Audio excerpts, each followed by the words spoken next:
Bonsoir à tous. Au troisième jour de la visite d'État qu'il effectue en ce moment en Algérie, le président Alassane Ouattara s'est rendu aujourd'hui dans la ville de Constantine.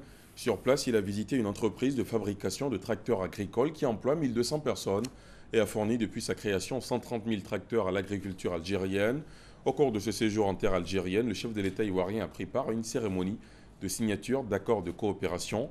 Il a plus tard eu un tête-à-tête avec son homologue Abdelaziz Bouteflika. Nous reviendrons sur cette série d'activités dans le 20h. Ici à Abidjan s'est ouverte aujourd'hui la 14e conférence parlementaire afro-arabe. Elle se tient au palais de l'Assemblée nationale au Plateau.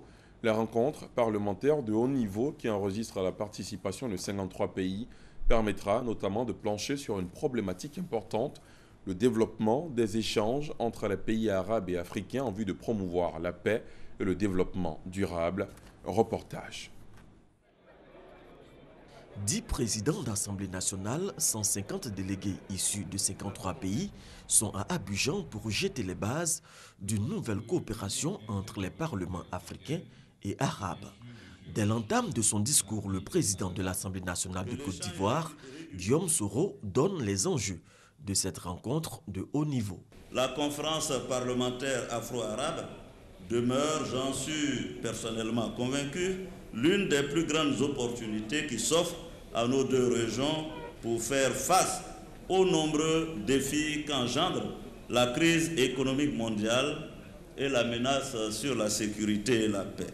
Une union sacrée donc entre les parlements afro-arabes pour garantir le développement durable, mais surtout la paix, d'autant plus que la menace est commune et n'épargne aucun continent.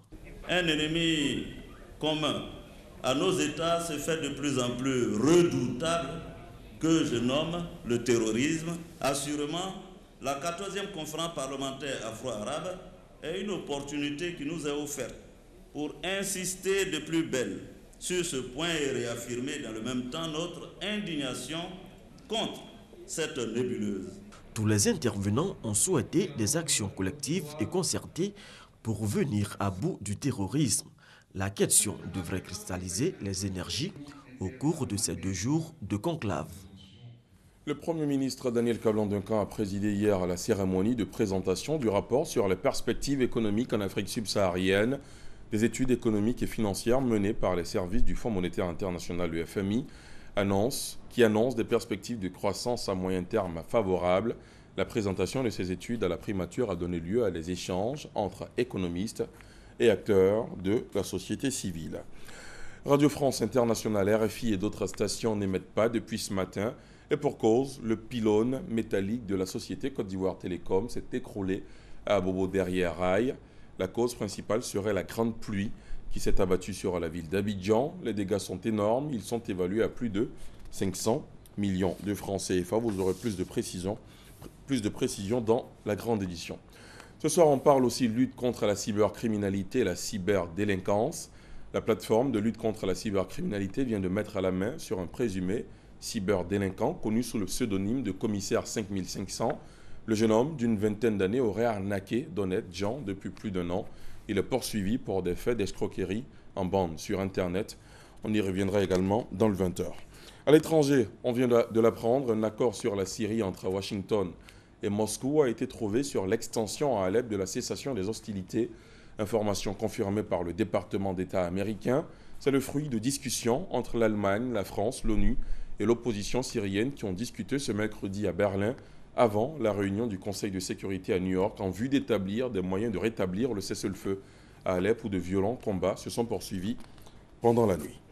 Aux États-Unis, Donald Trump est depuis hier le candidat probable du Parti républicain à l'élection présidentielle américaine de novembre prochain, après sa victoire spectaculaire à la primaire de l'Indiana et l'abandon de son principal rival, le sénateur du Texas, Ted Cruz. Enfin, le procureur général du Brésil a demandé hier à la Cour suprême d'ouvrir une enquête pour corruption présumée sur l'ex-président Luiz Inácio Lula da Silva, 3 ministres de Dilma Rousseff et 27 autres hommes politiques. Cette requête vise à les inclure dans les principales investigations sur le scandale Petrobras du nom de l'entreprise pétrolière contrôlée par l'État pour association de malfaiteurs. Si c'est accepté, il y aura plus de 70 personnes impliquées dans ce procès, dont les personnalités du parti PMDB du vice-président Michel témère. C'est la fin de ce flash, merci de l'avoir suivi. L'info revient à 20 h, à tout à l'heure.